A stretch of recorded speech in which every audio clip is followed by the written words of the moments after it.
I'm Linet and I'm from Austria.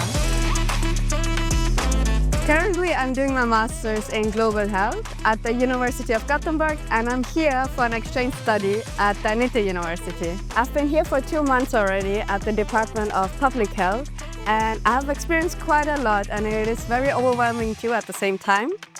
So I get to know about the healthcare systems in India, which is complex but very interesting, as I got the first-hand experience by visiting TB centers, industries as well as community centers, and I got to interact with ASHA workers. I also visited a CFTRI in Mysore and the Maternal and Child Health hospital. I also got my first experience in primary data collection, and I really want to thank the Department of Public Health for helping me in my research. I really loved my time here at Nitte, and I also could travel a lot. I went to Gokarna, I went surfing in Mulki, I also went to Goa and many other places.